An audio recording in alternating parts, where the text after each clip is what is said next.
నమస్తే అందరికీ ఈ రోజు మనం క్యారెట్ బంగాళదుంప ఫ్రై అయితే తయారు చేయబోతున్నాం। బంగాళదుంప అంటే ప్రతి ఒక్కరు తింటారు, ఎలా వండినా తింటారు, కానీ క్యారెట్ అంటే అస్సలు తినరు, ముఖ్యంగా పిల్లలు అయితే అస్సలు తినరు।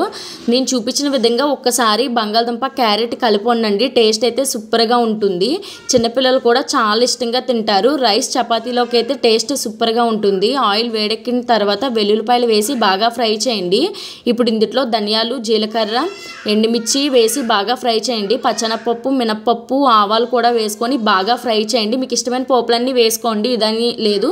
కొంతమంది పచ్చనపప్పు, మినపప్పు తింటారు, కొంతమంది తింటారు, మీకు ఇష్టమైనవి వేసుకొని ఇంగువ కూడా వేసుకొని బాగా ఫ్రై చేయండి। నేను చూపించిన విధంగా ఒక్కసారి మీరు మీ ఇంట్లో ట్రై చేసి టేస్ట్ అనేది ఎలా వచ్చిందో నాకు కమెంట్ చేయండి। నేను చూపించిన విధంగా క్యారెట్లు ఇలా కట్ చేసుకోండి, లేదంటే పీసెస్ కింద కూడా కట్ చేసుకోవచ్చు। ఇలా కట్ చేయడం వల్ల ఎర్లీ మార్నింగ్ పిల్లలు లంచ్ బాక్స్ వాటికి తొందరగా అయిపోతుంది। ఈ రెసిపీ అనేది ఇలా చిన్నగా కట్ చేసుకోవడం వల్ల తొందరగా మగ్గుతుంది, అదే పీసెస్ కింద అయితే టైం పడుతుంది। ఇప్పుడు ఇలా కట్ చేసుకున్న ఇవి ఇందులో వేసి బాగా కలపండి। నేను చూపించిన విధంగా ఒక్కసారి మీరు మీ ఇంట్లో ట్రై చేసి టేస్ట్ అనేది ఎలా వచ్చిందో నాకు కమెంట్ చేయండి। ఇది మగ్గేటప్పుడే కొంచెం ఉప్పు వేసి బాగా మగ్గబెట్టండి, మూత పెట్టి।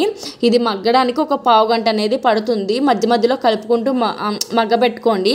ఇప్పుడు ఫైనల్గా అయితే బాగా మగ్గింది। ఇప్పుడు ఇందులో పసుపు, కారం, ఉప్పు, మళ్ళీ కొంచెం ఉప్పు చూసి వేసుకోండి, ధనియాల పౌడర్, జీరా పౌడర్ కూడా వేసుకొని బాగా ఫ్రై చేయండి। ఇలా చేయడం వల్ల టేస్ట్ కూడా బాగుంటుంది। అంతే, ఎంతో టేస్టీ రుచికరమైన క్యారెట్ బంగాళదుంప ఫ్రై అయితే రెడీ అయిపోయింది। నిజంగా టేస్ట్ అయితే సూపర్గా ఉంది, మా ఇంట్లో మా పాప అయితే ఇష్టంగా తింటుంది। ఇలాంటి మంచి వీడియోస్ కోసం మన ఛానల్ని సబ్స్క్రైబ్ చేయండి, లైక్ చేయండి, బాయ్ షేర్ చేయండి। చాలామంది మన వీడియోస్ చూస్తున్నారు కానీ సబ్స్క్రైబ్ చేయట్లేదు, కొంచెం సబ్స్క్రైబ్ చేసి లైక్ చేయండి। ఇలాంటి మంచి వీడియోస్ కోసం మన ఛానల్ని సపోర్ట్ చేయండి। Bye friends.